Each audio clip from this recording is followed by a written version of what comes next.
Perdana Menteri Kanada Justin Trudeau mengumumkan pengiriman senjata dan peralatan baru untuk Ukraina setelah kunjungan mendadak ke Kiev, ibu kota Ukraina. Trudeau dalam konferensi pers setelah pembicaraan dengan Presiden Ukraina Volodymyr Zelensky juga mengatakan Kanada memberlakukan sanksi baru terhadap sejumlah individu dan etnitas Rusia sehubungan dengan invasi Moskow ke Ukraina sejak Februari yang lalu hingga sampai saat ini. We're providing $25 million to the World Food Program for food security in Ukraine.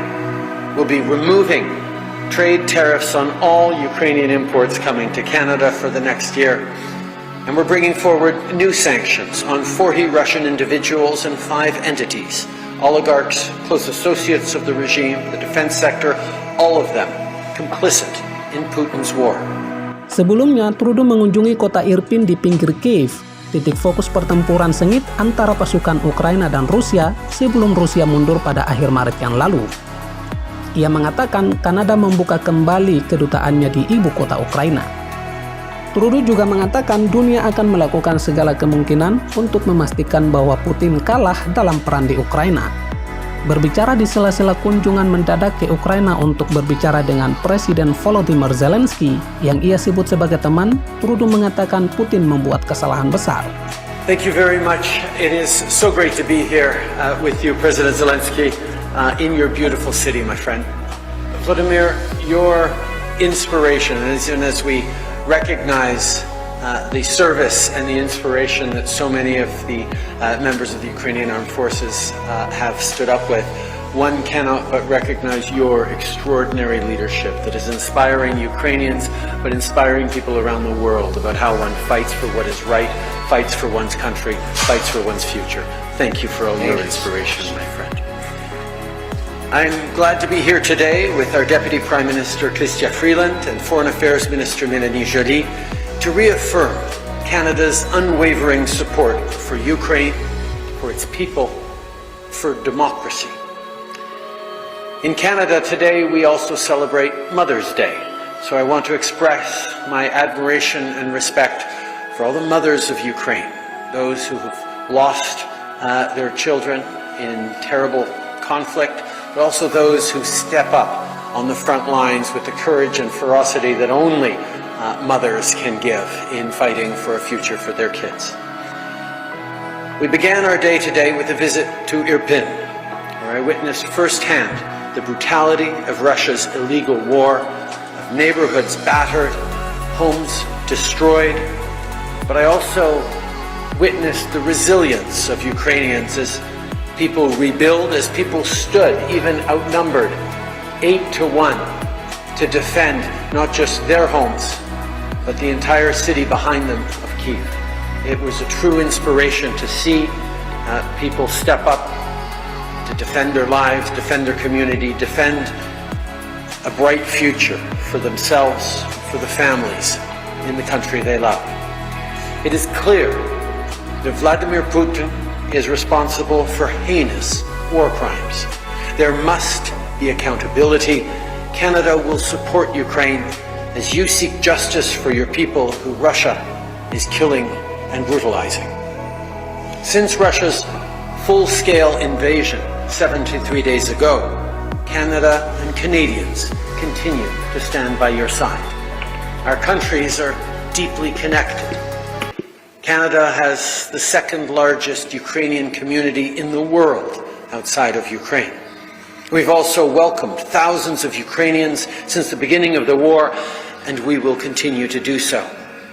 Over the past years, our military has trained well over 30,000 Ukrainian soldiers.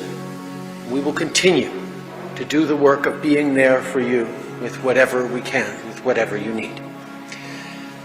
The President and I also just finished excellent meetings today to strengthen our deep relationship in meeting together with my fellow G7 leaders. On this anniversary of Victory Day in Europe, standing strong against Putin's illegal war and in defense of democracy, human rights, and international law is as important as it ever has been. We will continue together to impose severe sanctions, eliminate the dependency on Russian energy, and fight disinformation. We're also working together to address the global challenges that Putin has created, especially around food security. Since Putin launched his full-scale invasion of Ukraine, Canada has done everything we can to support and rallied our allies to coordinate the strongest possible response. We imposed crippling sanctions on Russia's economy, including financial systems, the central bank, the oligarchs, and the enablers in Belarus. We've delivered a significant amount and range of different types of military equipment. We've delivered financial support so your government can continue to operate, as well as humanitarian aid in country and across Europe, while also, of course, welcoming refugees to Canada.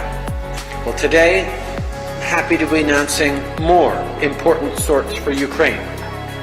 This morning, Ambassador Larissa Galatza and I raised the Canadian flag at our embassy here in the capital. She and her team will resume operations here in Kiev. Building on our recent announcement of the provisions of LAVs and heavy artillery, today I'm announcing more military assistance, drone cameras, satellite imagery, small arms, ammunition, and other supports, including funding for demining operations. Even if the dog barked at me, we're helping fund that. We're providing $25 million to the World Food Program for food security in Ukraine. We'll be removing trade tariffs on all Ukrainian imports coming to Canada for the next year. And we're bringing forward new sanctions on 40 Russian individuals and 5 entities, oligarchs, close associates of the regime, the defense sector, all of them complicit in Putin's war.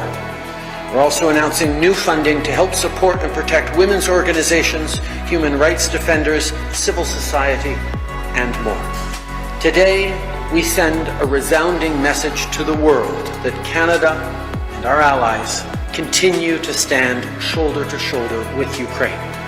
Vladimir Poutine a fait une grave erreur de calcul.